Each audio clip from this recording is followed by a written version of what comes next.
Gam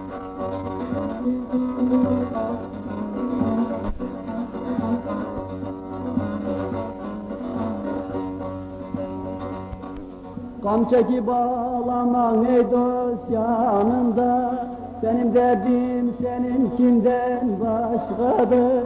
Sevenlerim gelmez kötü günümde, benim derdim seninkinden başkadır. Aman aman, başkadır aman aman, başkadır yar o yar o.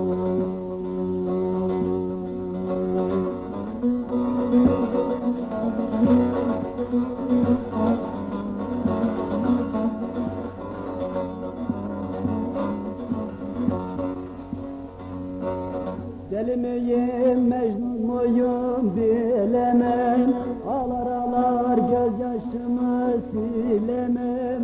Alem bayram yapar bir ben gülemem, benim derdim seninkinden başkadır. Aman aman, başkadır aman aman, başkadır yar o yar o.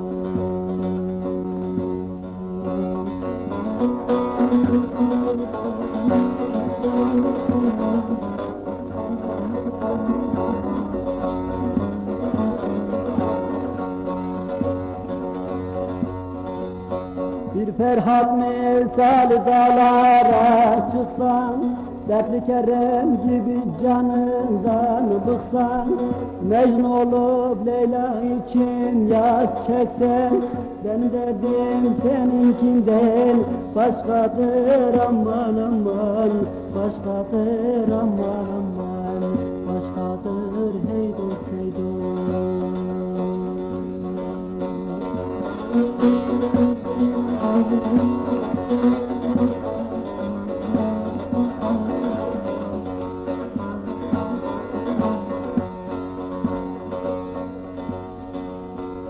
Hayat sillesini sana da vursa, Eyüp gibi her yanını dert sarsa, bir bak şu halime vicdanın varsa, benim derdim seninkinden başkadır. Aman aman, başkadır aman aman, başkadır hey dost hey dost.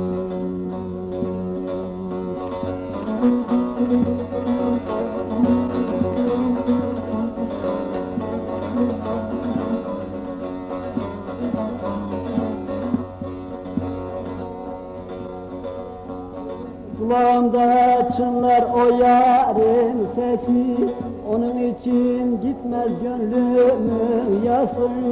Arabiye dardır zalim dünyası, benim derdim seninkinden başkadır. Aman aman, başkadır aman aman, başkadır yar o yar o. Arabiye dardır kalleş dünyası, benim derdim seninkinden başkadır. Aman aman, başkadır aman aman, başkadır yar o.